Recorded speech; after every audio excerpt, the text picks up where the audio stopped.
बेटी बचाओ बेटी पढ़ाओ, बिटिया को बचाना है। बहुत बात यानी कि साइक्लोन का है और दूसरा मेघ यानी कि बादल का है। तो पहले हम लोग चक्रवात करेंगे, ठीक है। पहले हम लोग चक्रवात करते हैं, साइक्लोन करते हैं और उसके बाद हम लोग क्लाउड्स करेंगे। तो चक्रवात है क्या? तो चक्रवात पहले हम समझते हैं कि व्हाट इज चक्रवात या साइक्लोन। तो चक्रवात और कुछ नहीं है, ये एक लो प्रेशर एरिया है। आपको याद होगा, इसके पहले भी मैंने कई बार बताया है कि जो विंड्स होती है, जो पवन होती है,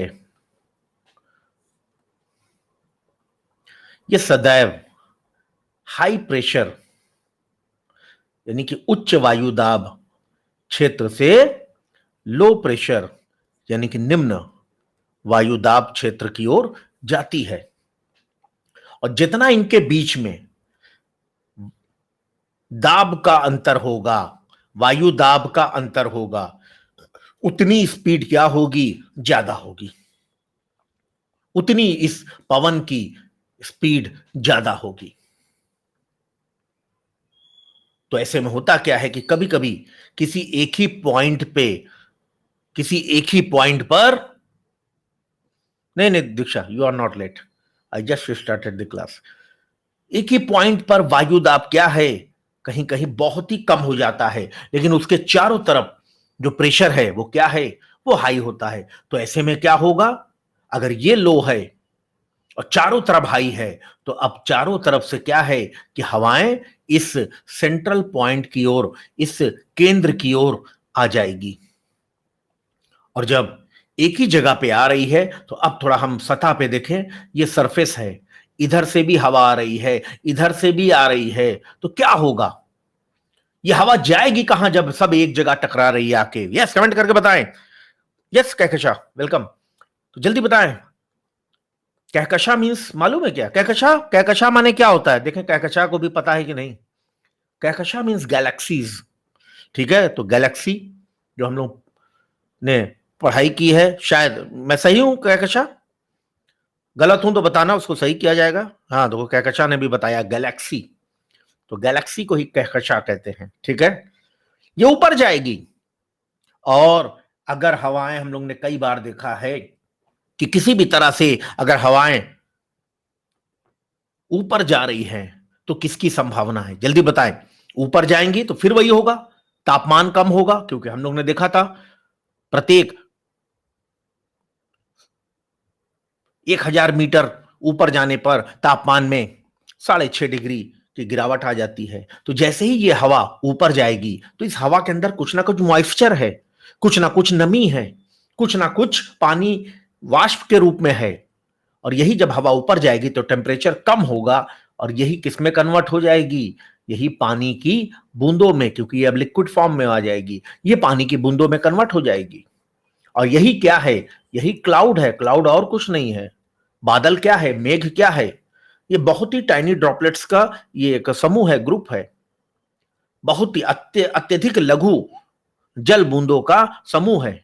और ये बूंदे जब भारी हो जाएंगी तो वर्षा के रूप में गिर पड़ेगी। इसका मतलब कहीं पर भी अगर प्रेशर लो है तो वहां वर्षा की संभावना क्या है? बहुत ज्यादा है। तो यही चक्रवात है, जब किसी एक पॉइंट पर प्रेशर बहुत ज्यादा कम हो जाता है और फिर चारों तरफ उसके हाई प्रेशर होते हैं और चारों तरफ से बहुत तेज गति से हवाएं केंद्र की ओर आती है और बारिश भी होती है, आंधी चलती है, सब कुछ, ठीक है। तो यही है। तो क्या है, कुछ खास बातें देखा जाए, शुरू करते हैं। चक्रवात साइक्लोन मैंने समझा दिया और अब इसका राइटिंग पार्ट देखते हैं। तो चक्रवात में क्या है? पहली बात, extremely low pressure at the centre. किसी भी एक जगह पर क्या है, केंद्र में निम्न वायु दाब हो जाता है, प्रेशर बहुत लो हो जाता है। और जब लो हो जाता है तो फिर क्या होगा? पवन अंदर की ओर आएगी, winds will come towards the centre. लेकिन यहां पर कई बार हम लोग ने देखा है कि पूरी पृथ्वी को हम क्या करते हैं, जो इक्वेटर है उसके द्वारा हम दो ग्रुप में डिवाइड कर सकते हैं। और ऐसे में इक्वेटर जो कि माना जाता है एकदम बीच में है, तो ये क्या करती है? ये पूरी पृथ्वी को दो गोलार्धों में, दो हेमिस्फीयर में डिवाइड कर देती है। और ऐसे में जो ऊपर है, ऊपर हमेशा नॉर्थ होता है, इसलिए ऊपर वाले को इंग्लिश में क्या कहेंगे? नॉर्दर्न हेमिस्फीयर, यानी कि उत्तरी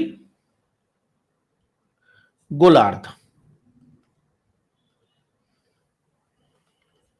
और इसी तरह नीचे वाले को सदर्न हेमिस्फीयर, यानी कि दक्षिणी गोलार्ध।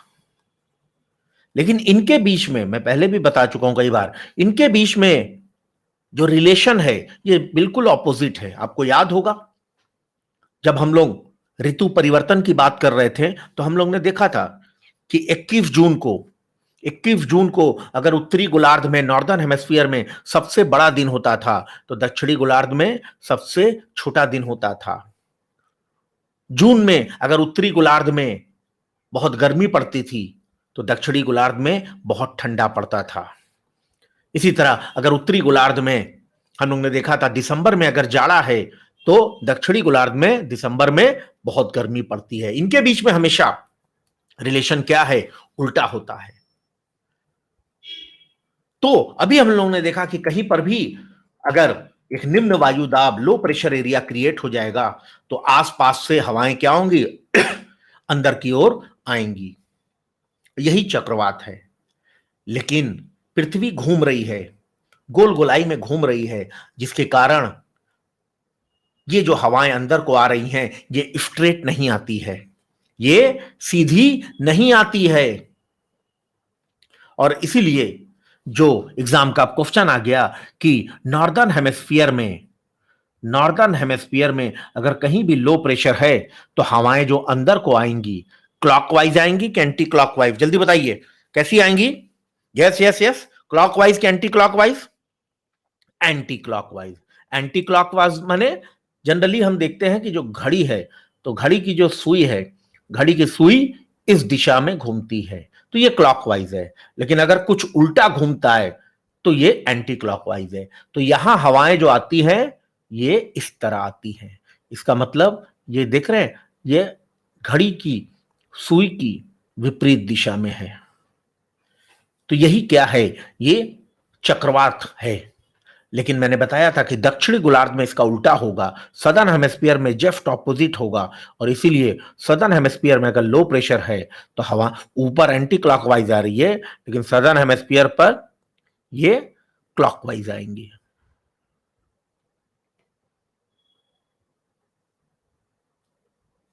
कोई दिक्कत? किसी को कोई कंफ्यूजन?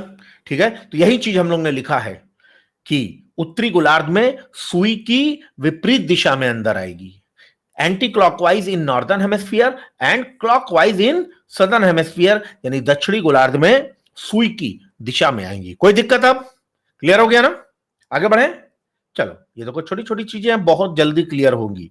आप सोच भी नहीं सकते हो कितना इजी है, और इतना इजी वे में हम लोग खत्म कर देंगे। सच बता रहे हैं, आपको समझ में भी नहीं आएगा कि भूगोल खत्म हो गया, इतना इजी था। आगे बढ़ते हैं, कुछ और इंपॉर्टेंट पॉइंट्स हैं। तो ये एक डायग्राम है जो कि बता रहा है, जो हम लोग ने अभी देखा कि बीच में अगर लो प्रेशर है तो चारों ओर से क्या है? हवाएं अंदर की ओर आ रही हैं। और फिर ये साइड से इसका व्यू है कि टकरा, जब इधर उधर से टकराएंगी तो टकरा के ऊपर जाएंगी। और फिर हम लोग, हमें अभी मैंने बताया, पहले भी बताया है कि ऊपर जाएंगे तो टेम्परेचर कम होगा, और टेम्परेचर कम होगा तो इसके अंदर जो वाटर वेपर्स है वो पानी, वो लिक्विड फॉर्म में आ जाएंगी, पानी की बूंदों में बदल जाएंगी, और फिर यही जोरदार बारिश कराएगी। इसीलिए कहीं पर भी लो प्रेशर होता है, कहीं भी चक्रवात होता है तो बारिश की संभावना बढ़ जाती है। और यही अभी हम लोग ने डायग्राम देखा कि नॉर्दर्न हेमिस्फीयर में ये क्या है? ये एंटी क्लॉकवाइज है जो अभी मैंने बना के बताया, और ये सदर्न हेमिस्फीयर है, दक्षिणी गोलार्ध है, जहां ये क्लॉकवाइज आ रही है। ठीक है, इसको मैंने ऑलरेडी बना के आपको बहुत अच्छे से बता दिया है। ठीक, कोई दिक्कत नहीं है। आगे बढ़ते हैं। अब देखो, ये ओरिजिनल मैप है। देखो, ये ओरिजिनल सैटेलाइट से लिया गया मैप है, और आप इसमें क्लियरली देख सकते हो। क्लियरली देखो, ये देखो कि कैसे अंदर की ओर कि देखो आ रहा है, देख रहे हो, देख रहे हो आप ये। तो आप बताओ ये कौन सा हेमिस्फीयर है, ये वाला? यस, ये कौन सा है? कौन सा है ये? नॉर्दर्न हेमिस्फीयर है, क्योंकि ये एंटी क्लॉकवाइज। अब ये देखो, इसको देखो, ये कैसे आ रहा है? ये कौन सा हेमिस्फीयर है? यस, ये सदर्न हेमिस्फीयर है, जो कि क्लियरली आप देख के बता सकते हो चक्रवात को कि ये कौन सा हेमिस्फीयर है। क्लियर है? आगे बढ़े, चलो आगे बढ़ते हैं। चक्रवात दो प्रकार के होते हैं। Cyclones can be classified into two broad groups. क्या? पहला उष्णकटिबंधीय चक्रवात, इंग्लिश में इसको ट्रॉपिकल साइक्लोन्स कहते हैं, और दूसरा है शीतोष्ण चक्रवात, इंग्लिश में इसे टेम्परेट साइक्लोन कहते हैं। दोनों चक्रवात हैं, दोनों में केंद्र में निम्न वायुदाब लो प्रेशर होते हैं, लेकिन दोनों का नेचर काफी अलग है। कैसे अलग है देखा जाए तो सबसे पहले देखते हैं ट्रॉपिकल साइक्लोन को, उष्णकटिबंधीय चक्रवात को। नाम है ट्रॉपिकल, उष्णकटिबंधीय।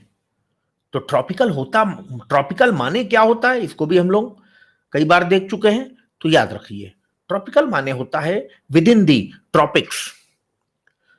तो आपको याद होगा कि बहुत पहले हम लोग ने 4-5 क्लास पहले देखा था कि कई लैटिट्यूड्स होते हैं, बीच में इक्वेटर होता है, और फिर इसके ऊपर ट्रॉपिक ऑफ कैंसर यानी कर्क रेखा होती है, और नीचे क्या है, मकर रेखा होती है। याद है? सभी को याद होगा, ये मकर रेखा है ट्रॉपिक ऑफ कैप्रिकॉर्न, और ये क्या है, कर्क रेखा है ट्रॉपिक ऑफ कैंसर। दोनों ट्रॉपिक है, tropic of cancer, tropic of capricorn. तो इनके बीच में यानी कि 23.5 डिग्री 23.5 डिग्री नॉर्थ से 23.5 साउथ के बीच में जो भी एरिया है, यही ट्रॉपिकल एरिया कहलाता है, यही ट्रॉपिकल रीजन, उष्णकटिबंधीय क्षेत्र कहलाता है, यानी कि बिटवीन दी ट्रॉपिक्स। तो अगर हम कह रहे हैं कि ये साइक्लोन ट्रॉपिकल है, तो इसका मतलब ये कहां पाया जाएगा, इन्हीं दोनों ट्रॉपिक्स के बीच में, इन्हीं यही कर्क रेखा और मकर रेखा के बीच में। अब देखते हैं, आगे बढ़ते हैं कि इनकी उत्पत्ति के लिए क्या जरूरी है। तो याद रख लीजिए, जितने भी ट्रॉपिकल साइक्लोन हैं, जितने भी उष्णकटिबंधीय चक्रवात हैं, उनके लिए दो चीजें, मेनली बस दो ही चीजें चाहिए, उच्च ताप और अत्यधिक आर्द्रता, high temperature and high humidity. ये दो मोस्ट इंपॉर्टेंट चीज है। ये दोनों मिल गया तो ट्रॉपिकल साइक्लोन आपका बनने की संभावना बढ़ जाएगी। और अच्छी बात है कि इस ट्रॉपिकल रीजन में जो हम लोग ने देखा, दोनों चीजें ही हैं, दोनों चीजें यहां पर है। तो यहां पर हाई टेम्परेचर है, इक्वेटर के पास हाई टेम्परेचर होता है, लेकिन यहीं पर ढेर सारे क्या है, सागर भी हैं, ओशंस हैं, सी है। तो जहां पर ओशन है, जहां पर सी है, वहां ह्यूमिडिटी भी क्या होगी, ह्यूमिडिटी ज्यादा होगी, और इसीलिए इक्वेटर के आसपास का रीजन ट्रॉपिकल साइक्लोन के लिए बेस्ट है। लेकिन याद रखना है, केवल तापमान से काम नहीं चलना है, हमें क्या चाहिए, हमें आर्द्रता भी चाहिए। आर्द्रता माने हमें नमी चाहिए, हमें मॉइस्चर चाहिए, हमें ह्यूमिडिटी चाहिए। और ये मॉइस्चर, ये ह्यूमिडिटी हमें कहां मिलेगी बताओ, सागर पे मिलेगी कि लैंड पे मिलेगी, जल्दी बताएं। यस, कहां मिलेगी, लैंड और एट द ओशन, ओशन, सागर। तो इसका मतलब कि ये जो चक्रवात है, ये कहां है, ये ट्रॉपिकल रीजन में तो है, ये उष्णकटिबंधीय क्षेत्र में तो उत्पन्न होगा, लेकिन सागर में, सागर के ऊपर, लैंड के ऊपर नहीं, ये ओशन में होगा। और जैसे ही, क्योंकि ये मूविंग है, और जैसे ही ये लैंड पर आते हैं, ये कमजोर हो जाएंगे। इसीलिए देखिए, बंगाल की खाड़ी में जब चक्रवात आता है, तो जब ये उड़ीसा, बंगाल या आंध्र प्रदेश के तट पर आता है, तो देखिए इसकी स्पीड 200 किलोमीटर प्रति घंटा होती है। लेकिन फिर जैसे जैसे ये ऊपर बढ़ के झारखंड, बिहार और उत्तर प्रदेश पहुंचता है, तब तक इसकी ताकत काफी कम हो जाती है। इसका रीजन यही है, क्योंकि इसकी जो एनर्जी है, इसकी जो ऊर्जा है, ये इन्हीं दो से मिलती है, उच्च तापमान और आर्द्रता। इन दोनों में से कोई भी चीज की कमी होगी, इसकी ऊर्जा खत्म हो जाएगी। और स्थल पर जैसे ही आते हैं, तो इसकी जो ह्यूमिडिटी है, इसका जो मॉइस्चर है, इसकी जो नमी है, ये इसकी सप्लाई बंद हो जाती है, क्योंकि नमी पानी से ही आती है, सागर से आती है। ठीक है, आगे बढ़े। लेकिन ये सब हो कैसे रहा है, क्या हो रहा है, कैसे एनर्जी मिल रही है इसको इस तरह भाप से? तो याद रख लीजिए, यहां पर अब मैं आपको थोड़ा सा साइंस पढ़ाऊंगा 2 मिनट। कोई भी चीज, कोई भी, अगर बर्फ ले लो, कोई भी चीज ठोस है, थोड़ा सा देख लो, साइंस भी कितनी इजी चीज है, अगर जोरदार पढ़ाने वाला कोई है। ये सॉलिड है, सॉलिड मतलब समझ लो आइस है। अगर इसी को हम क्या करें, हीट दें, इसी को हम हीट दें, तो ये सॉलिड आइस जो है, ये क्या होगी, जल्दी बताएं, ये क्या होगी, ये लिक्विड हो जाएगी, ये पानी बन जाएगी। हो जाएगी कि नहीं, ये पानी बन गई, ये लिक्विड हो गया, ये वाटर हो गया। और वाटर को भी फिर हमने हीट प्रोवाइड किया, ऊष्मा प्रदान की, तब ये क्या होगा, ये वाटर वेपर्स में कन्वर्ट हो जाएगा, ये जल वाष्प में कन्वर्ट हो जाएगा। ठीक है, लेकिन देखो जब हम ग्लास में पानी, अब बताओ ज्यादा एनर्जी किसमें है, बर्फ के अंदर है कि पानी के अंदर है? आप दोनों लिए हो, एक हाथ में बर्फ लिए हो, एक हाथ में एक गिलास पानी लिए हो, इसके मॉलिक्यूल्स में, इसके अणु और परमाणु में ऊर्जा ज्यादा किसमें है? किसमें है? वाटर में है, क्योंकि वाटर हम लिए हैं। लेकिन उस वाटर में याद रख लीजिए ये एडिशनल हीट भी, ये एडिशनल हीट ऐड हुई है, तब जाके ये बर्फ से पानी बना है। और इसी तरह एक तरफ पानी है, पानी जब भी वाटर वेपर्स यानी जल वाष्प में कन्वर्ट होगा उसको हीट चाहिए। इसीलिए फिजिक्स का एक क्वेश्चन है कि एक व्यक्ति खौलते हुए पानी से जल गया और एक व्यक्ति वाष्प से जल गया, वेपर से जल गया, जलन ज्यादा किसमें होगी? कई बार रोटी बनाइए तो रोटी में से भाप निकल आती है और आपके हाथ पे लग जाएगी, तो ऐसे में आप महसूस कर सकते हो कि भाप का जला बहुत ज्यादा खतरनाक होता है, 5 गुना ज्यादा उसमें एनर्जी होती है। लेकिन अब अगर उल्टा हो रहा है, अब उल्टा हो रहा है, अब जो जलवाष्प है ये पानी में कन्वर्ट हो रही है, तो जब हमने हीट दिया था, तब जब हीट दिया, ये क्या इंडोथर्मिक रिएक्शन है, हीट दिया तब पानी वाष्प में परिवर्तित हुआ। तो अब अगर वाष्प पानी में परिवर्तित हो रही है तो क्या होगा? हीट क्या होगी? हीट इसको दिया जाएगा कि इससे हीट निकलेगी, ऊर्जा देना है कि ऊर्जा निकलेगी? ये ऊर्जा क्या होगी? यस, रिलीज होगी, ये ऊर्जा निकलेगी। और यही तो यहां भी हो रहा था ना, यही तो यहां भी हो रहा था जो हम लोग बता रहे थे कि ऊपर जाएगा हवा तो किसमें कन्वर्ट हो रहा था? जो नीचे जलवाष्प थी वो कन्वर्ट हो जा रही थी पानी की बूंदों में। लेकिन यहीं पर क्या हुआ है, यहां पर एक ऊर्जा भी निकली, क्योंकि वेपर्स कन्वर्ट हो गई है पानी की बूंदों में। और यही जो एनर्जी है जो निकली इस कन्वर्जन के दौरान, इस एनर्जी को ही साइंस में क्या कहते हैं? लैटेंट हीट ऑफ कंडेंसेशन, संघनन की गुप्त ऊष्मा। इसको गुप्त ऊष्मा कहते हैं क्योंकि ये दिखाई नहीं देती है। अवस्था परिवर्तन के समय दी गई ऊष्मा गुप्त ऊष्मा कहलाती है, लैटेंट हीट कहलाती है। क्यों? क्योंकि जब आप पानी हाथ में लिए रहते हो तो उसके अंदर ऊर्जा है, लेकिन वो ऊर्जा आपको दिखाई नहीं देती है। उसके अंदर गर्मी है, लेकिन वो गर्मी आपको दिखाई नहीं देती है, वो छिपी होती है, इसीलिए इसको लैटेंट हीट कहते हैं। तो ये आईएएस लेवल का एक क्वेश्चन मैंने इसमें डाला है, आईएएस में कई बार पूछा है कि चक्रवात को उसकी ऊर्जा कहां से मिलती है? तो इसी लैटेंट हीट ऑफ कंडेंसेशन से। अवस्था परिवर्तन के समय जो ऊर्जा बाहर निकली, जो जलवाष्प, जो वाटर वेपर्स वाटर ड्रॉपलेट्स में कन्वर्ट हुआ, उस दौरान एनर्जी रिलीज हुई, और वही एनर्जी जो रिलीज हुई है वही इस चक्रवात को क्या करती है? ड्राइव करती है, आगे बढ़ने में मदद करती है। लेकिन यही चक्रवात जब लैंड पे पहुंच गया, आज मैं तुम लोग को ऐसा समझा रहा हूं जैसे जेएनयू वगैरह में पढ़ाते हैं, ठीक है? तो वैसे पढ़ा रहा हूं, उतना कॉन्सेप्ट के साथ इधर उधर से सब मिला के। मेरे पास टाइम नहीं रहता, नहीं तो मैं कहा ना मैं एक बार फ्री हो जाऊं, अगर जैसे इसके बाद 10:30 वाली क्लास रहती है तो मेरे ऊपर प्रेशर रहता है, नहीं तो मैं फ्री होकर जब पढ़ाऊं ना तो बवाल मचे एकदम, ऐसे भी बवाल मचता है। आगे बढ़ते हैं। इसीलिए चक्रवात जब लैंड पे जाता है तो कमजोर हो जाता है। क्यों? क्योंकि ये कन्वर्जन बंद हो जाता है, नमी खत्म हो गई, और जब नमी खत्म हो गई तो नमी से जो पानी बन रहा था और उस दौरान ऊर्जा निकल रही थी, वो ऊर्जा निकलना बंद हो गई। और जब ऊर्जा निकलना बंद हो गई तो चक्रवात की एनर्जी ही खत्म हो गई, उसका सोर्स ऑफ एनर्जी, उसका ऊर्जा का स्रोत कट गया, और इसलिए चक्रवात मरने लगता है। क्लियर है? ज्यादा तारीफ मत करो, गुरुजी चढ़ जाएंगे एकदम झाड़ पे, फिर गिर जाएंगे, ठीक है? दूसरी चीज क्या है? दूसरी चीज आपको याद रखना है, एक बल होता है जिसे कोरियालिस बल कहते हैं, जिसे कोरियालिस फोर्स कहते हैं। कल कल का जो चैप्टर है, कल का चैप्टर है प्रेशर, ठीक है? कायदे से वो चैप्टर पहले होना था, लेकिन कोई बात नहीं, हम लोग उसको अच्छे से मैनेज कर लेंगे, क्योंकि चक्रवात के पहले प्रेशर पढ़ते तो टाइम बच जाता, बाकी समझ में तब भी आएगा, लेकिन आज मुझे समझाना पड़ रहा है डबल, ठीक है? तो कल का टॉपिक जो है,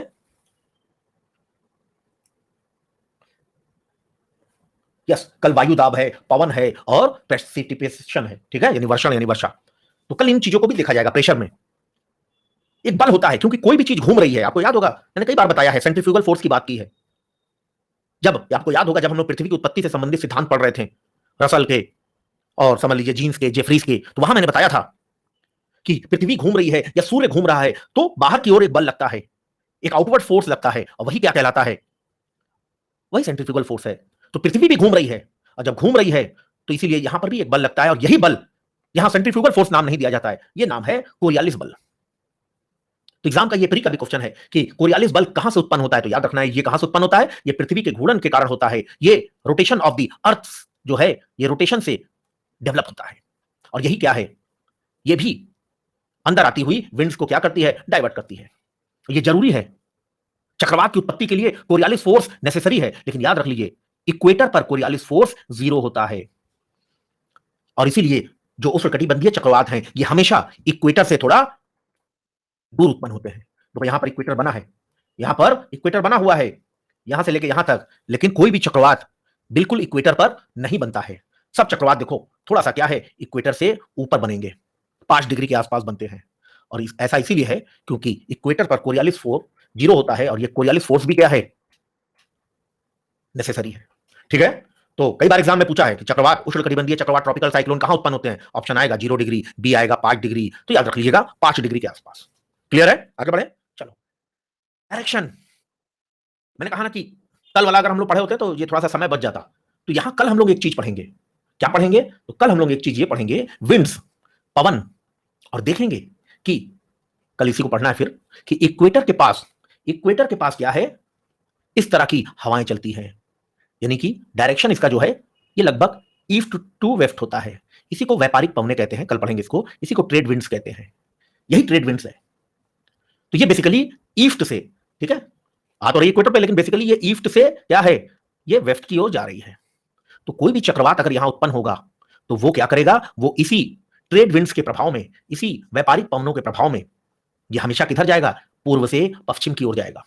और इसीलिए आप देखिए सभी चक्रवात का डायरेक्शन देखिए, जितने भी ये ग्रीन वाले हैं ये सब चक्रवात हैं, सब कैसे भाग रहे हैं, सब इधर भाग रहे हैं, सब इधर, मतलब ये ईस्ट हो गया और ये वेस्ट हो गया। और इसका अपवाद केवल क्या है, यहां है। क्यों? क्योंकि यहां मानसून हवाएं चलती है, और मानसून हवाएं हम सभी जानते हैं कि अरब खाड़ी, ये अरब सागर, अरेबियन सी से ऐसे आता है। तो अगर कोई चक्रवात यहां डेवलप होगा तो वो मानसून हवाओं के प्रभाव में क्या है, इधर चला जाएगा, बंबई आ जाएगा, मुंबई आ जाएगा, केरल आ जाएगा, गुजरात चला जाएगा। तो इसीलिए हमेशा याद रखना है कि हमेशा जो ट्रॉपिकल साइक्लोन है ये ईस्ट टू वेस्ट, यानी पूर्व से पश्चिम दिशा की ओर ही जाते हैं। लेकिन इसका अपवाद, एक्सेप्शन बीइंग अरेबियन सी, अरब सागर में ये मानसून की जो दिशा है उसके अनुसार ये चलेगा। अगर चक्रवात का केंद्र देखा जाए, ये चक्रवात का एरिया पूरा देखा जाए कि चक्रवात कितना बड़ा है, अगर ये चक्रवात है, तो ये चक्रवात का पूरा डायमीटर कितना है, ये अगर देखा जाए तो इसका डायमीटर जो है ये वैरी करता है, लेकिन फिर भी हम एक रेंज बता सकते हैं कि इसका जो डायमीटर है ये 80 किलोमीटर से लेके 300 किलोमीटर तक होता है। और दूसरी बात ध्यान रखना है कि इनकी संख्या सीमित है। आप देखो बंगाल की खाड़ी में ऐसा नहीं है कि रोज चक्रवात आता है, महीना 1.5 महीने में एक बार आ जाता है, और वो भी किसी खास मौसम में आता है। जैसे बंगाल की खाड़ी में चक्रवात जो आता है ये जुलाई अगस्त सितंबर में आता है, बाकी जाड़े में नहीं आएगा, गर्मी में नहीं आएगा। तो इनकी संख्या सीमित है और इनका समय भी निश्चित है, इनका टाइम भी निश्चित है। टाइम माने इनका मंथ लगभग, या इनका सीजन निश्चित है, कह लीजिए इनकी ऋतुएं निश्चित है। ये गर्मी के बाद डेवलप होते हैं जनरली, ठीक है। हाँ आशीष, टेलीग्राम चैनल, या ढेर सारे बच्चे, 1800 बच्चे वहीं पर दिन भर पीडीएफ सब डालते रहते हैं, ठीक है। यस, या यू श्योरली कैन ज्वाइन। आगे बढ़ते हैं। आगे मैंने कहा कि इसका मौसम भी सीमित है, लिमिटेड सीजन में आता है। कब? आफ्टर समर, ग्रीष्म ऋतु के बाद। और इसकी लाइफ भी बड़ी छोटी होती है। क्यों? क्योंकि जैसे ही ये चक्रवात लैंड पे जाएगा, अभी हम लोग ने देखा बड़ी देर से कि जैसे ही लैंड पर जाएगा इसकी ह्यूमिडिटी की सप्लाई बंद हो जाएगी, इसकी नमी की आपूर्ति बंद हो जाएगी, और जैसे ही नमी की आपूर्ति बंद हुई इसकी एनर्जी खत्म हो जाती है, इसकी सोर्स ऑफ एनर्जी, ऊर्जा का स्रोत खत्म, और चक्रवात भी खत्म हो जाएगा। इसके अलावा हम लोगों के लिए इंपॉर्टेंट है कि ये हर जगह नहीं आएगा। ऐसा नहीं है कि ये पूरे ट्रॉपिकल रीजन में हर जगह आएगा। तो ऐसे में अगर देखिए, अगर ये इस दिशा में बढ़ रहा है, अगर इस दिशा में बढ़ रहा है, तो बताओ ये अमेरिका के इस तट पे ए में आएगा कि अमेरिका के ये वाले तट बी में आएगा? जल्दी बताओ। अगर चक्रवात इधर से जा रहा है तो अमेरिका में कहां आएगा, ए में कि बी में? या यहां से अगर आ रहा है तो ब्राजील में ये बी पे आएगा कि यहां पर ए में आएगा? यस, ए में आएगा, अरे बी में आएगा। कहां आएगा? क्योंकि इधर से जा रहा है तो ये चक्रवात इधर ना टकराएगा, यहां नहीं टकराएगा, यहां तो क्रॉस करके जाएगा लैंड, तब तक इसकी एनर्जी खत्म हो जाएगी, इसकी ह्यूमिडिटी खत्म हो जाएगी। इसी तरह एशिया में देखो या अफ्रीका में देखो, तो अफ्रीका में एक एरिया देखो इधर है, या नीचे देखो एक एरिया ये है ए, दूसरा एरिया इधर है। तो अगर कोई इधर से आ रहा है तो ये बी वाले को स्ट्राइक करेगा।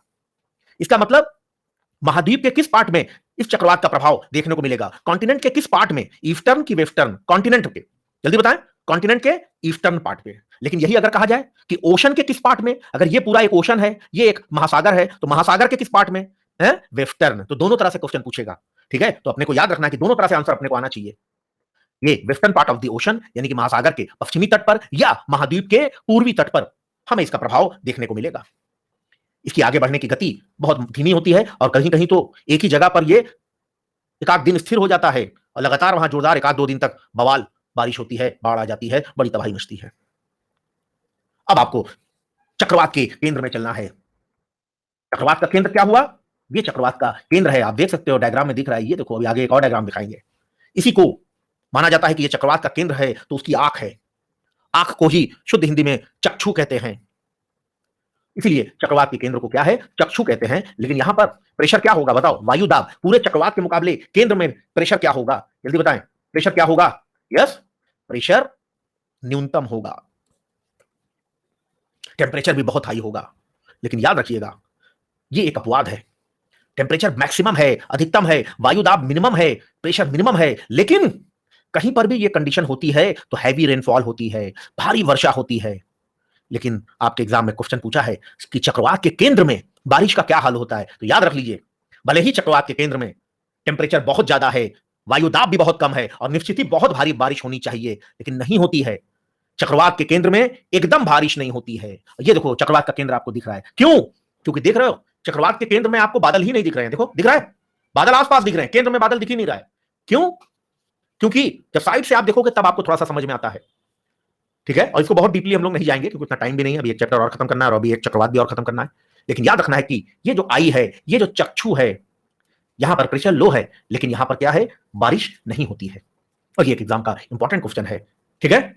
फाइन वेदर होता है, बहुत साफ मौसम रहता है, लेकिन ये भी है कि यहां पर बादल कौन से पाए जाते हैं। तो अभी हम लोग आगे बादल पढ़ेंगे और देखेंगे कि एक प्रकार का बादल होता है जिसको हम बोलते हैं कपासी वर्षा मेघ, इंग्लिश में बोलते हैं क्यूमुलोनिम्बस क्लाउड्स।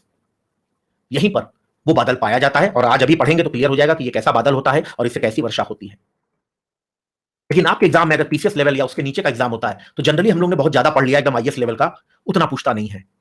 आपके पीसीएस लेवल तक केवल पूछेगा कि इन चक्रवात को अलग अलग देश में, अलग अलग महाद्वीप में अलग अलग नाम से जानते हैं। जैसे अमेरिका में आया तो अमेरिका में चक्रवात यही है, लेकिन इसका नाम क्या हो जाता है, हैरिकन हो जाता है। इसी तरह यहां आ रहा है चाइना में तो इसका नाम टाइफून हो जाता है।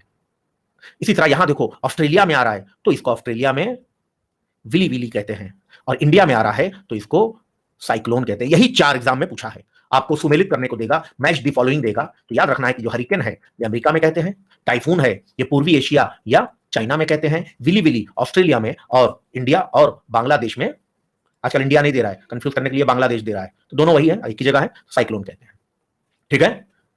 इसी तरह एक और एग्जाम में आपने पूछना है टोर्नाडो।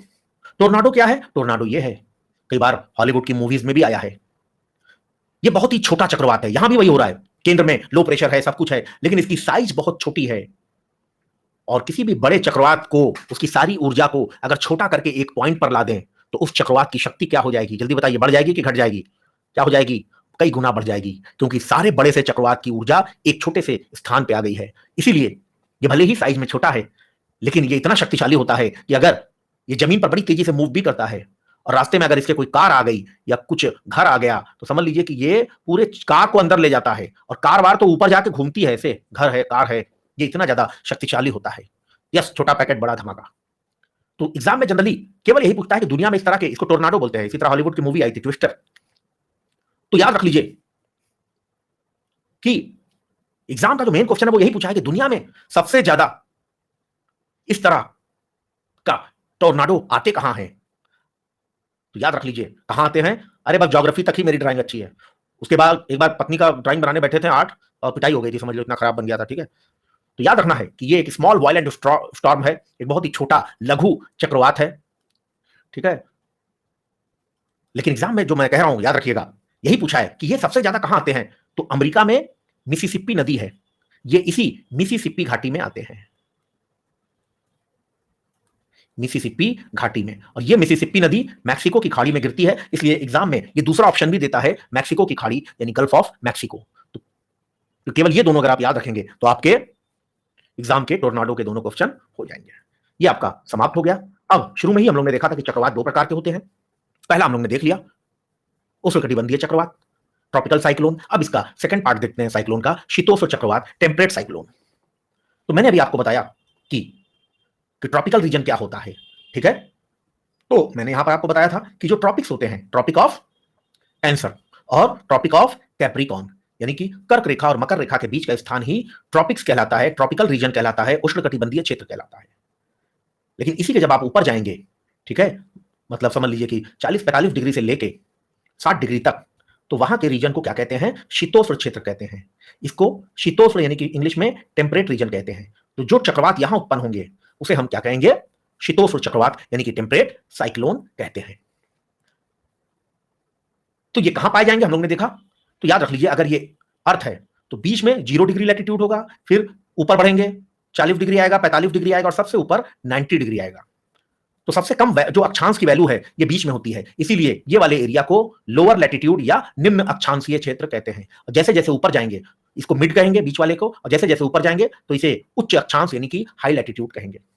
तो इस तरह के शीतोष्ण चक्रवात अभी मैंने बताया कहां पाए जाएंगे, यहां पाए जाएंगे, यानी कि मिड लैटिट्यूड और हाई लैटिट्यूड में पाए जाएंगे, मध्य अक्षांश और उच्च अक्षांश में पाए जाएंगे।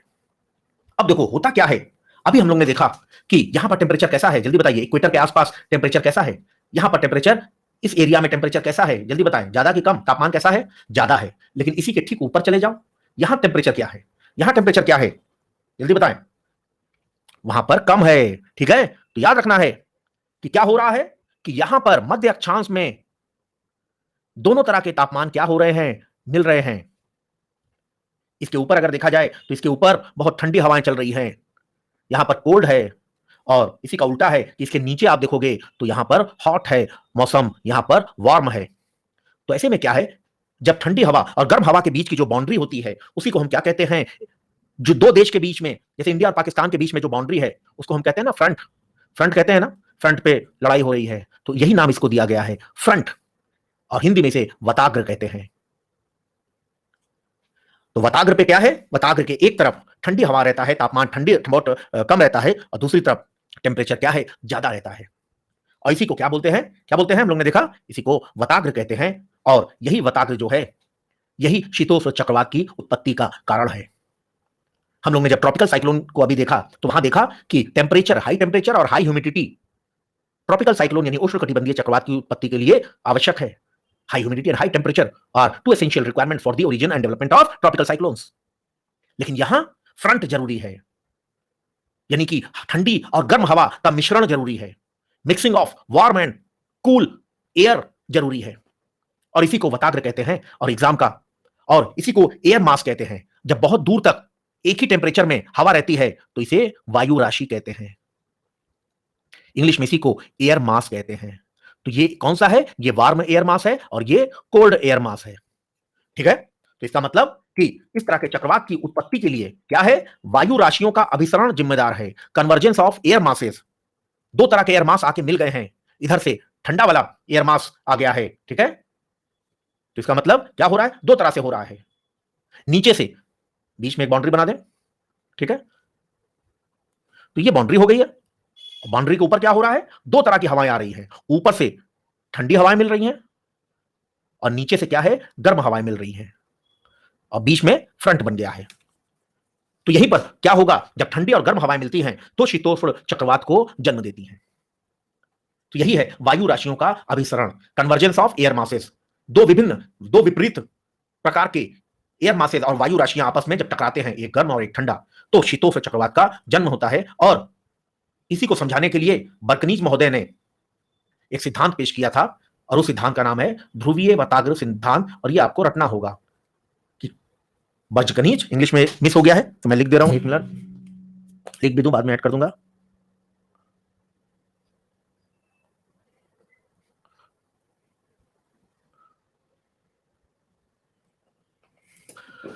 ठीक है, तो बाई स्पेलिंग जो है इनकी वो ये है, बचकनीज। तो ये आपको याद रखना होगा कि पोलर फ्रंट थ्योरी है, it explains the origin of temperate cyclone. जो ध्रुवीय वताग्र सिद्धांत है किससे संबंधित है, बस आपको ये बताना है, ये शीतोष्ण चक्रवात की उत्पत्ति से संबंधित है। तो यहां पर देखो यही हो रहा है, यही जो है ये क्या है, यही फ्रंट है, यही क्या है, वताग्र है। और ऊपर देखो ठंडा है, ये नीला ठंडा है और ये गर्म है, दोनों हवाएं मिल रही हैं, और फिर थोड़ी देर में यही हवा जो मिल रही है ये गोल गोल घूमने लगेगी और फिर यही चक्रवात का रूप ले लेगी। क्लियर है, तो इसको आपको याद रखना है। ठीक है, आगे बढ़े, चलिए एक मिनट आगे बढ़ते हैं और देखते हैं कुछ और चीजें। तो यही फिर धीमे धीमे क्या है, चक्रवात में क्या होगा, कन्वर्ट हो जाएगा। 1 मिनट, 1 मिनट देख लें एक चीज, 1 मिनट 1 मिनट 1 मिनट।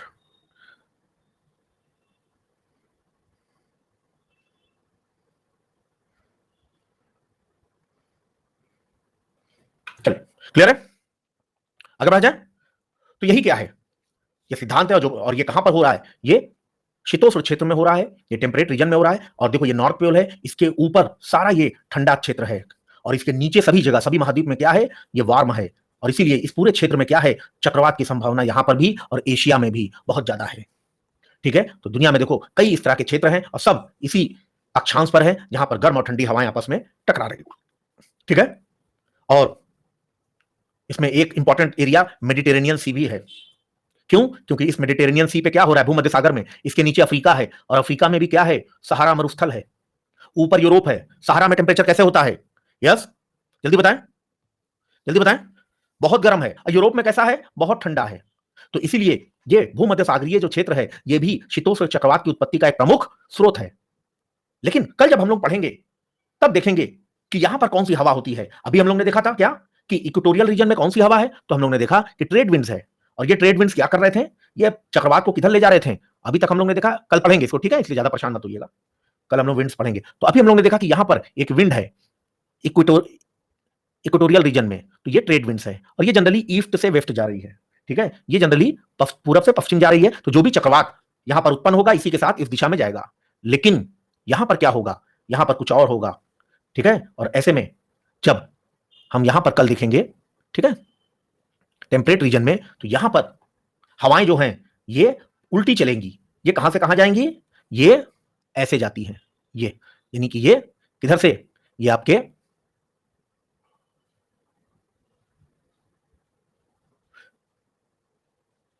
पश्चिम से पूरब की ओर जाती है। तो जो चक्रवात यहां उत्पन्न होगा उसकी दिशा क्या हो जाएगी? वो कहां से कहां जाएगा? और इस विंड्स को क्या बोलते हैं इंग्लिश में? वेस्टर्लीज कहते हैं, क्योंकि ये वेस्ट से आ रही है। और हिंदी में इसी को पछुआ पवने कहेंगे, क्योंकि ये किस दिशा से आ रही है? ये पश्चिम से आ रही है। ठीक है, तो इसीलिए शीतोष्ण चक्रवात जो है ये किस दिशा में जाता है? ये पश्चिम से पूरब की ओर जाएगा। ये वेस्ट टू ईस्ट जाएगा। किसके अंडर द इन्फ्लुएंस ऑफ? किसके प्रभाव में? इसी वेस्टर्लीज पवन के प्रभाव में। अरे मनीष भाई, आप अकेले नहीं हो, मैंने कहा ना, कितने ऐसे स्टूडेंट हैं कि जब हर बार मैं बैच ओवर करने वाला रहता हूं, कितने स्टूडेंट का ऑप्शनल चेंज हो जाता है। सर हम ज्योग्राफी लेंगे, बड़ा इंटरेस्टिंग है। लेकिन मैं कह देता हूं भैया देखो, मेरे पास अभी टाइम नहीं ऑप्शनल का, ज्योग्राफी ले तो लोगे, लेकिन एक टीचर की जरूरत पड़ेगी, क्योंकि समय समय पर आपको समझा कोई प्रॉब्लम होगी तो आपको उसको परेशान करना पड़ेगा। ठीक है, अब बात करते हैं डायमीटर की। अभी हम लोग ने जब उष्णकटिबंधीय यानी कि ट्रॉपिकल साइक्लोन की बात की थी, तो देखा था उसका डायमीटर छोटा था, 80 से 300 किलोमीटर, लेकिन इसका व्यास डायमीटर काफी बड़ा है। और एक चीज और याद रखना है कि इस चक्रवात की दिशा क्या है? हम लोगों ने देखा पश्चिम से पूरब। तो ऐसे में मैंने अभी आपको बताया कि भूमध्य सागर यानी कि मेडिटेरेनियन सी में भी कई इस तरह के चक्रवात बनेंगे। तो जो बनेंगे तो इसकी दिशा क्या होगी? इसकी दिशा वही होगी, वेस्ट टू ईस्ट। और इसीलिए ये चक्रवात क्या है? ये इंडिया तक आ जाता है। और आपके एग्जाम में पूछा है कि जो जाड़े में इंडिया में खासतौर से पंजाब, हरियाणा और यूपी में बारिश होती है, उसको क्या बोलते हैं? तो उसको वेस्टर्न डिस्टर्बेंसेस कहते हैं, पश्चिमी विक्षोभ कहते हैं। पश्चिमी विक्षोभ माने छोटा चक्रवात। जो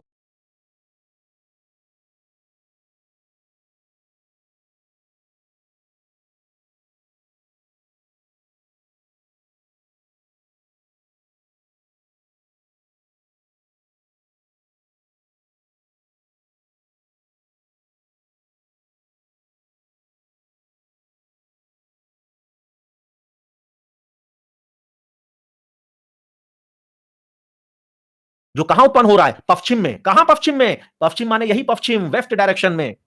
और इसीलिए जब आईएएस का एग्जाम देंगे तो पूछा है कि जाड़े में जो बारिश होती है, इनकी उत्पत्ति कहां होती है, ये ओरिजिनेट कहां होते हैं? तो मेडिटेरेनियन सी में होते हैं। थोड़ा सा हाई लेवल चीज मैं आपको बता रहा हूं, भूमध्य सागर में उत्पन्न होते हैं ये पश्चिमी विक्षोभ या वेस्टर्न डिस्टर्बेंसेस। ठीक है, ये मेनली जाड़े में उत्पन्न होते हैं, क्योंकि इनकी ताकत क्या है? इनकी ताकत है temperature contrast between two air masses. जितना ज्यादा गर्म और ठंडे के बीच में अंतर होगा, उतना इनकी ताकत बढ़ेगी। और जाड़े में आप सभी जानते हैं कि ये पूरा एरिया क्या होगा? बर्फ से जम जाता है, चाहे वो एरिया हो चाहे ये एरिया। तो इसीलिए इनके और ये वाली एयर मास जो है, इनके बीच में तापमान का अंतर बहुत बढ़ जाता है, इसीलिए ये जाड़े में ज्यादा दिखते हैं। लेकिन खास बात है कि जो उष्णकटिबंधीय चक्रवात था, ट्रॉपिकल साइक्लोन, वो केवल जल के ऊपर उत्पन्न हो रहा था। क्यों? क्योंकि इसकी ताकत क्या थी? नमी थी, भाप थी। लेकिन इसकी ताकत तापमान है, और ये तापमान लैंड पर भी है और ओशन पे भी है। इसलिए ये सागर और स्थल, ये दोनों जगह उत्पन्न हो सकते हैं। इनके केंद्र में वायु दाब उतना स्ट्रांग तो नहीं होता है, लेकिन फिर भी काफी है। ठीक है, जो चक्रवात उष्णकटिबंधीय चक्रवात था, उससे बहुत भारी बारिश बहुत कम समय के लिए होती है। हो सकता है 4 घंटा बारिश होगी, लेकिन उस 4 घंटे में ही इतनी बारिश होगी कि 4 महीने में ना हो। लेकिन इससे मध्यम वर्षा होती है, ये क्या है, लेकिन काफी समय तक होगी। ठीक है, और इसकी आगे बढ़ने की गति बहुत तेज होती है। वो वाला चक्रवात जो था ट्रॉपिकल, हम लोगों ने देखा था कि कई जगह पर क्या है, एक ही जगह पर कई बार रुक भी जाता था, लेकिन यहां ऐसा नहीं है। ये बहुत तेजी से क्या है, आगे भी बढ़ता है। क्लियर है? आगे बढ़ा जाए। ये आपका हो गया अब इसी का एक छोटा सा पार्ट है प्रति चक्रवात। तो प्रति माने क्या होता है, जिसे इंग्लिश में कहेंगे एंटी साइक्लोन, तो एंटी माने उल्टा। तो अब सब चीज उल्टा हो जाएगा। चक्रवात के केंद्र में वायु दाब या प्रेशर कैसा था, हाई की लो, जल्दी बताएं। यस, हाँ ऑप्शनल लेना पड़ेगा प्रिया, एक ऑप्शन लो रहता है, लेकिन यहां उल्टा होगा। तो यहां केंद्र में टेम्परेचर क्या रहेगा, हाई रहेगा। वहां पर आपको याद है, अब अगर हाई है तो आसपास लो है, तो वहां हवाएं क्या हो रही थी, अंदर की ओर आ रही थी कि बाहर की ओर जा रही थी, वहां पर चक्रवात में क्या हो रही थी, अंदर की ओर आ रही थी, लेकिन यहां बाहर की ओर जाएगी। क्यों, क्योंकि अंदर हाई प्रेशर है और हवा हमेशा हाई से लो प्रेशर में जाएगी। लेकिन अब क्वेश्चन है कि कैसे जाएंगी, तो याद है वहां चक्रवात में हवाएं अंदर की ओर आ रही थी, लेकिन नॉर्दर्न हेमिस्फीयर में क्या हो रहा था, नॉर्दर्न हेमिस्फीयर में, ठीक है, एक बार फिर से डायग्राम बनाते हैं जोरदार, बस 2 मिनट में क्लियर हो जाएगा। ठीक है, तो अभी आपको याद है कि अभी हम लोग ने देखा था कि यहां पर क्या हो रहा है, कि नॉर्दर्न हेमिस्फीयर में हम लोग ने देखा था कि हवाएं कैसे आ रही थी, अंदर की ओर आ रही थी, लेकिन एंटी क्लॉकवाइज आ रही थी। लेकिन यहां उल्टा होगा, यहां हवा क्या है, बाहर की ओर जा रही है, लेकिन वहां एंटी क्लॉकवाइज आ रही थी, यहां क्लॉकवाइज बाहर जाएंगी। और इसी तरह इसी का ठीक उल्टा दक्षिणी गोलार्ध में होगा, हम लोगों ने देखा था यहां पर क्लॉकवाइज बाहर जा रही थी, तो यहां अरे मतलब क्लॉकवाइज अंदर आ रही थी, तो यहां एंटी क्लॉकवाइज बाहर जाएगी। और याद रख लीजिए, जहां पर भी प्रेशर लो होता है बहुत बारिश होती है, लेकिन जहां प्रेशर हाई होता है वहां क्या होता है, वहां क्या होगा, वहां कुछ नहीं होगा, वहां बारिश नहीं होगी, इनफैक्ट वहां सूखा पड़ेगा, वहां हो सकता है कि मरुस्थल हो।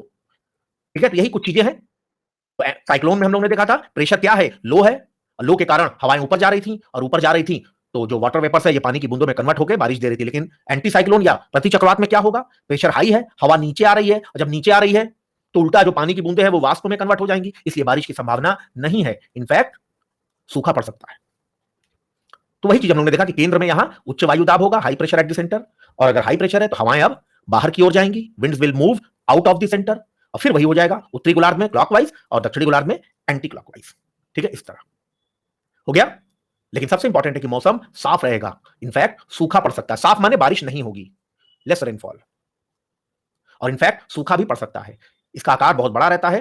ये भी 2 प्रकार के हो सकते हैं, गर्म एंटीसाइक्लोन जो कि तापमान बढ़ा देंगे, जैसे कि सहारा में है या सभी मरुस्थल में है, और एक है ठंडा चक्रवात जो कि जनरली ध्रुवों पे पाया जाता है, पोलर रीजन में पाया जाता है।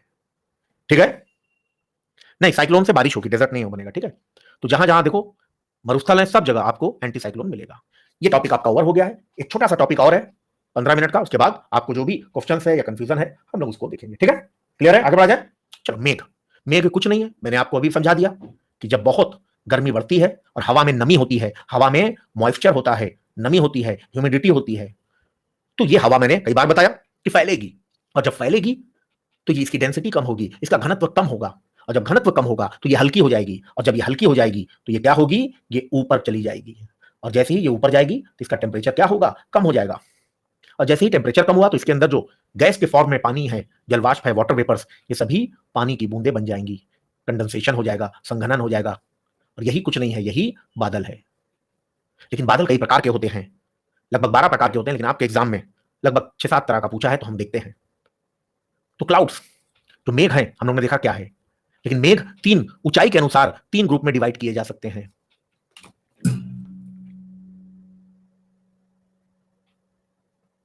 ठीक है, 3 नहीं लिखा है, मैं लिख दे रहा हूं, बाद में लिखा हुआ आएगा। तो ऊंचाई के अनुसार एक जो बादल होगा उसको कहेंगे सबसे ऊंचाई के मेघ, यानी क्लाउड्स एट हायर एल्टीट्यूड लिखा गया है, ये एल्टीट्यूड होना चाहिए। ठीक है,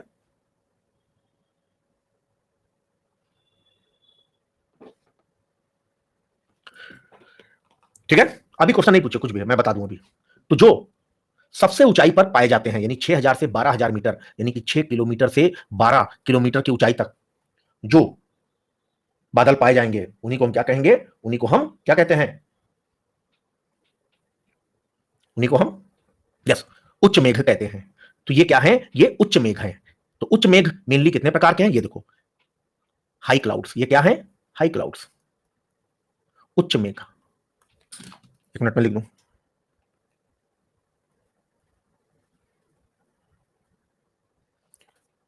तो इसमें जो सबसे इंपॉर्टेंट है वो है पहला पहला क्या है, पक्षाभ, इंग्लिश में इसको सीरस बोलते हैं। ये देखो आकाश में आपको दिखा होगा, ऐसा लगता है कि जैसे रेशम के धागे हैं, देखो एकदम ऐसा लग रहा है ना कि रेशम के धागे हैं। यार हम लोग वही करते हैं जो ऊपर से ऑर्डर आता है, क्या पढ़ाना है, कब पढ़ाना है, शशि भाई, ऊपर से जो ऑर्डर आता है हम लोग करते हैं। ठीक है, किस बैच में पढ़ाना है, क्या पढ़ाना है, कब पढ़ाना है, कौन सा टॉपिक पढ़ाना है। ठीक है, तो ये ही क्या है, ये सीरस क्लाउड है। हिंदी में इसको क्या बोलते हैं, याद रखिएगा, पक्षाब कहते हैं। तो ये रेशम के धागे की तरह होते हैं, लाइक सिल्क फाइबर्स होते हैं। और ये एग्जाम का क्वेश्चन है कि ये सर्वाधिक ऊंचाई पर पाए जाते हैं, ये हाईएस्ट एल्टीट्यूड पे पाए जाते हैं। क्यों? क्योंकि ये उच्च मेघ हैं, ये उच्च मेघ हैं, हाई क्लाउड्स हैं। इसी में एक और वैरायटी है पक्षाब स्तरी। ये एग्जाम का पहला मोस्ट इंपॉर्टेंट आया। इंग्लिश में इसको सिरो स्ट्रेटस कहते हैं। इससे दो क्वेश्चन है, दोनों बहुत ज्यादा एग्जाम में पूछा है। पहला तो यह है कि ये बादल जब भी आकाश में रहेगा तो सूर्य के चारों ओर इस तरह का एक छल्ला दिखेगा, जिसको इंग्लिश में कहते हैं हेलो, हिंदी में कहते हैं प्रभामंडल। तो ये एक एग्जाम का बहुत इंपॉर्टेंट क्वेश्चन है कि कौन से बादल में प्रभामंडल रहते हैं, हेलो रहता है। तो याद रखना है पक्षाब स्तरी। और दूसरा, ये बादल अगर, ये मेघ अगर आपको आकाश में दिख जाए तो समझ लीजिए कि चक्रवात आने वाला है। और ये एग्जाम का दूसरा, ये दोनों मोस्ट इंपॉर्टेंट क्वेश्चन है। तो ये आने वाले चक्रवात के ये वाले बादल सूचक होते हैं, इट हेराल्ड्स एन अप्रोचिंग स्टॉर्म। तो तीन क्वेश्चन यहां बनते हैं। एक पक्षाब से पूछेगा, ये सर्वाधिक ऊंचाई पे है। कभी कभार ये भी पूछ सकता है, चांसेस वैसे कम है कि ये रेशम के धागे की तरह होते हैं, लेकिन ये दोनों कि पक्षाब स्तरी यानी कि सीरो स्ट्रेटस जो क्लाउड्स हैं, ये हैलो का निर्माण करते हैं और चक्रवात की सूचना देते हैं, ये इंपॉर्टेंट है। फिर आ गया क्या, मध्यम ऊंचाई वाले मेघ यानी कि मीडियम क्लाउड्स। इनकी ऊंचाई आप देख रहे हैं, अभी हम लोग ने देखा था तो 6000 से 12000 मीटर तक ऊंचे ये बादल थे पक्षाब, लेकिन अब क्या है, मध्यम ऊंचाई वाले हैं। लेकिन याद रख लीजिए इसमें एक शब्द लगा है उच्च, और इसीलिए एग्जाम में कंफ्यूजन हो जाता है जब पूछता है कि इनमें सबसे ऊंचाई पर कौन से बादल हैं, और यहां पर ये सब नाम रहेगा, पक्षाब है, पक्षाब स्तरी है, और जब एक नाम आ जाएगा उच्च स्तरी मेघ, तो हम अपना इंटेलिजेंट वाला दिमाग लगाते हैं कि उच्च अगर है तो बहुत ऊंचाई पे होगा, लेकिन नहीं, ये दोनों जो उच्च है, उच्च स्तरी मेघ यानी कि एल्टो स्ट्रेटस और उच्च कपासी यानी कि एल्टो क्यूमुलस। याद रख लीजिए स्ट्रेटस जो है, ये बादल स्ट्रेट होते हैं, ऐसे मैं अभी डायग्राम में दिखा रहा हूं, देखो ये एक क्या है, दिख रहा है ना, एक लेयर में होते हैं, ये देखो ये। और जो क्यूमुलस होंगे, क्यूमुलस क्या होंगे, ये गोल गोल होंगे। तो इसी में देखो एक क्यूमुलस देखो, देखो ये देखो ये गोल गोल है ना, आगे भी और अच्छे से बताएंगे। तो कहीं पर भी अगर स्ट्रेटस शब्द है यानी कि ये स्ट्रेट होगा। पक्षाब में भी देखो स्ट्रेटस था एक शब्द, ठीक है, ये स्ट्रेटस आया यानी कि ये ऊंचाई वाले स्ट्रेट बादल है, ठीक है। इसमें कोई एग्जाम का क्वेश्चन नहीं है, केवल ये याद रखना है कि ये दोनों मध्यम ऊंचाई के बादल हैं। आगे बढ़ते हैं और अब निचले मेघ आ गए, लो क्लाउड्स आ गए, और ये पृथ्वी की सतह से 2000 मीटर तक केवल पाए जाएंगे। इसमें से ये जो स्तरी है यानी कि केवल स्ट्रेटस जो है, ये देखो स्ट्रेटस, ठीक है, ये एकदम स्ट्रेट रहता है, ऐसे ऐसे ऐसे एकदम बहुत नजदीक। तो ये जो स्ट्रेटस है ये एकदम सतह के निकट पाए जाते हैं। इनफैक्ट अगर आप हिल स्टेशन पे जाओगे बरसात और साथ में, तो आपके कमरे में आ जाएंगे, सड़क पे आ जाएंगे। लेकिन इसमें दो मोस्ट इंपॉर्टेंट क्वेश्चन है। पहला, वर्षा स्तरी मेघ, इंग्लिश ये मोस्ट इंपॉर्टेंट क्वेश्चन आ गया। इंग्लिश में इसको बोलते हैं निम्बो स्ट्रेटस क्लाउड। आपको याद होगा कि देखो ये एक बारिश होती है, ये बारिश हो रही है, लेकिन ये हल्की हल्की बारिश होती है, लेकिन ये हल्की बारिश बहुत देर तक होती है, बहुत ज्यादा समय तक होती है। आपने देखा होगा ना, कई बार बारिश होती है एकदम सुबह से शाम तक होती है, लेकिन वो बारिश बहुत तेज नहीं होती है, वो हल्की हल्की होती है।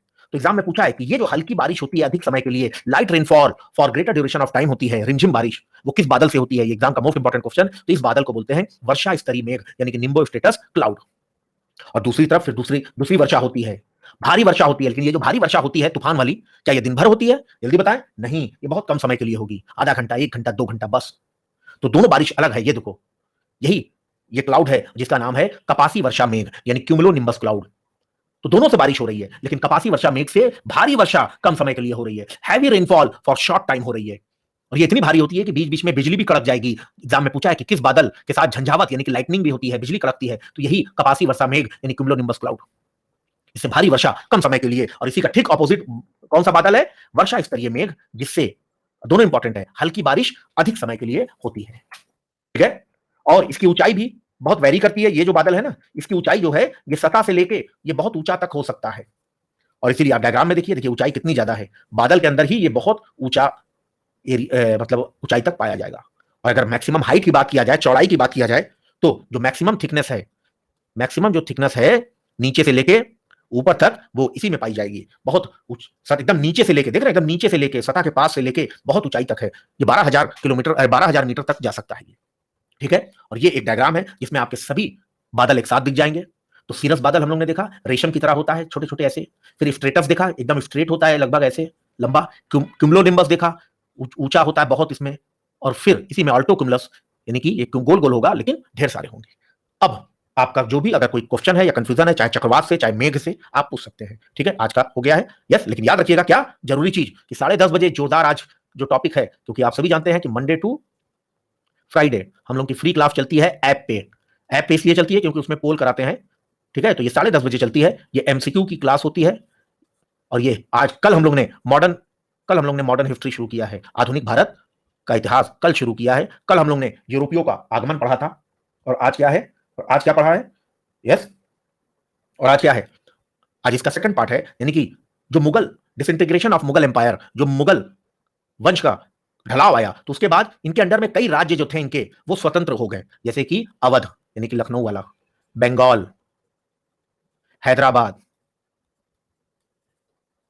कर्नाटक तो वैसे हैदराबाद के अंडर में था, लेकिन इसी के साथ हम लोग मैसूर को भी पढ़ेंगे, हैदर अली और टीपू सुल्तान, और महाराजा रणजीत सिंह, यानी कि पंजाब से संबंधित भी कुछ क्वेश्चंस होंगे, ठीक है। तो आज इसी को पढ़ेंगे, लेकिन बंगाल में याद रखना है कि अभी हम लोग पलासी और बक्सर वाला, यानी कि अंग्रेजों से इंटरेक्शन वाला आज नहीं पढ़ेंगे। आज केवल हैदराबाद में एंग्लो मैसूर वार के बाद में पढ़ेंगे, ठीक है। तो ये चीजें हैं। अब आप अपना क्वेश्चन पूछ सकते हैं। यस, अल हम लोग जब मानसून पढ़ेंगे ना, उसमें पढ़ेंगे। दीक्षा, अल यहाँ का नहीं है। हाँ श्रेष्ठा, ग्रुप भी है, ठीक है, समझे श्रेष्ठा, या यू कैन श्योरली ज्वाइन। तो अल वहीं पढ़ेंगे मानसून में। कैसे डिफरेंस कर पाएंगे कि दोनों क्लाउड, वो तो देखो हम लोग अगर कॉमन आदमी है तो हम लोग डिफरेंशिएट नहीं कर पाएंगे, उसका एक्सपर्ट ही कर पाएगा, ठीक है। तो अचानक से अगर आपको कहा जाए कि इसको सोने को डिफरेंशिएट करो या हीरे को करो, कौन बढ़िया हीरा है, आप नहीं बता पाओगे, उसका जो एक्सपर्ट है वही बता पाएगा। बाकी आप डिजाइन से बता सकते हो। हाँ, क्लास 10:30 होती है, ठीक है। हाँ, सीरो क्यूमुलस देखो, जब भी सीरो शब्द लग गया, ठीक है शैलभ, तो मैंने बताया नहीं, क्योंकि मैंने बताया ना कि 12 प्रकार के हैं, लेकिन मैंने आपको केवल इंपॉर्टेंट दिए हैं। तो सीरो में ही 3 होंगे, एक सीरस यानी कि पक्षाभ, फिर पक्षाभ स्तरी यानी कि सीरो स्टेटस, और इसी में तीसरा भी है सीरो क्यूमुलस, लेकिन सीरो क्यूमुलस से कोई क्वेश्चन नहीं है, केवल यही है कि ऊंचाई पर सीरस शब्द जहां लग जाएगा ऊंचाई पे, इसलिए मैंने आपको नहीं दिया, ठीक है, कोई क्वेश्चन नहीं है। और कोई? यस, हाँ सर बता दिया ना सर। आंसर राइटिंग के बारे में कुछ, आंसर राइटिंग तो अभी समय नहीं रहता इस क्लास में, ठीक है। अगर मुझे मिलेगा, ऊपर से ऑर्डर आएगा तो किया जाएगा उसको भी, या क्योंकि अभी खुद ही इतना ज्यादा सिलेबस है। कल देखो तीन टॉपिक कल एक साथ मुझे पढ़ाना है। कल मुझे प्रेशर भी पढ़ाना है, कल मुझे विंड्स भी पढ़ाना है, और कल मुझे प्रेसिपिटेशन भी पढ़ाना है, यानी वर्षा कैसे होती है, क्यों होती है। तो अभी यही अगर मतलब टाइम नहीं अभी, लेकिन आगे कहीं ना कहीं टाइम निकलेगा। अगर निकलेगा तो यहीं पे, नहीं तो आप लोग मुझे क्लास एक आध दिलवा देना, तो आंसर राइटिंग हम लोग करेंगे, ठीक है। और कुछ? हाँ, ये बहुत ही रिच ग्रुप है, ये फालतू ग्रुप नहीं है। और 2 ग्रुप है, एक ग्रुप में तो केवल मतलब चैट भी बहुत रिस्ट्रिक्टेड होती है, फालतू कोई बात नहीं, और उसमें बहुत नियम कानून है। No good morning, no good evening, no hi, no happy Diwali, no happy Eid, कुछ नहीं, केवल पढ़ाई। उसमें पीडीएफ आता है सुबह से शाम, ठीक है। बच्चों की जो प्रॉब्लम है, अगर बच्चे आपस में कर लेते हैं, ठीक है, नहीं तो मैं फिर इंटरफियर करता हूँ और मैं बच्चों की हेल्प करता हूँ, ठीक है। वैसे बच्चे आपस में एक दूसरे की अच्छी हेल्प करते हैं, मैं वॉच करता रहता हूँ, सही एडवाइस, जैसे कोई बच्चा बोलता है इसकी किताब चाहिए, इसका नोट चाहिए, तुरंत मिल जाता है 2 मिनट के अंदर। और कुछ? मेंटॉस क्वेश्चन, हाँ मेंटॉस क्वेश्चन आ जाएगा 10:30 और कुछ? यस यस, आप खुद जुड़ जाइए सौम्या। सौरभ भाई को क्या परेशान कर रही हैं? जूम पे कभी आ जाना सब लोग, टेलीग्राम ग्रुप पे किसी दिन, मेंस का जब एग्जाम होगा उसके पहले हम लोग जूम पे कर सकते हैं, ठीक है। जूम पे आंसर राइटिंग कभी भी हो जाएगी, टेलीग्राम में हम लोग डिस्कस कर लेंगे एक टाइम, और आंसर जूम में आराम से हो जाएगा, ठीक है। हाँ महेश कुमार, सीरस है, लेकिन सीरस स्टेटस है यश भाई, ठीक है। यहाँ पर भी तो हम लोग ने लिखा है चक्रवात के आने का सूचक ये, तो ये सीरस है ना। सीरो माने क्या हुआ? सीरो माने सीरस, ये इसी के अंडर में तो है, ठीक है। कुमलस नहीं, स्टेटस वाला। जीएस विद आनंद कबीर। और कुछ क्वेश्चन? पता नहीं यार, अभी तो मेंस है भी नहीं, आप लोगों का क्या परेशान है, मेंस के पहले हो जाएगा, प्री पहले क्लियर कर लो, ठीक है। यस, और कोई क्वेश्चन आप लोगों को? बोले जितना प्रॉब्लम है सब बता दो। नो मतलब इतना बढ़िया क्लियर हो गया, जबकि बहुत कॉम्प्लिकेटेड चैप्टर था चक्रवात।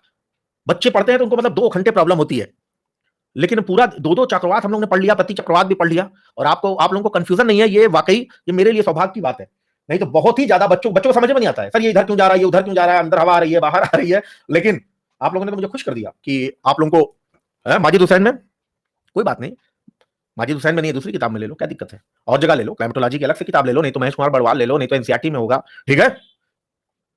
चलिए तो अभी के लिए बस किया जाए। नहीं, धन्यवाद सौम्या जी। तो अभी के लिए नहीं करते हैं, लेकिन याद रखना है कि 15 मिनट रेस्ट कर लो, और फिर 15 मिनट बाद जोरदार तरीके से फिर आना है। कहाँ आना है?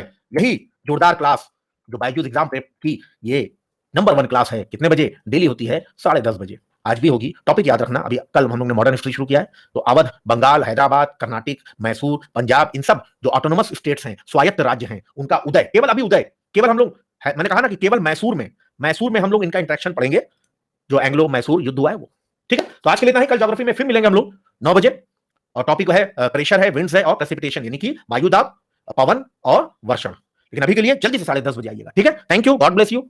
ऊपर वाला आप सभी को जल्दी से परीक्षा में सफल करे। जल्दी से आइए 15 मिनट में फ्री क्लास में मॉडर्न हिस्ट्री में। Thank you, God bless you.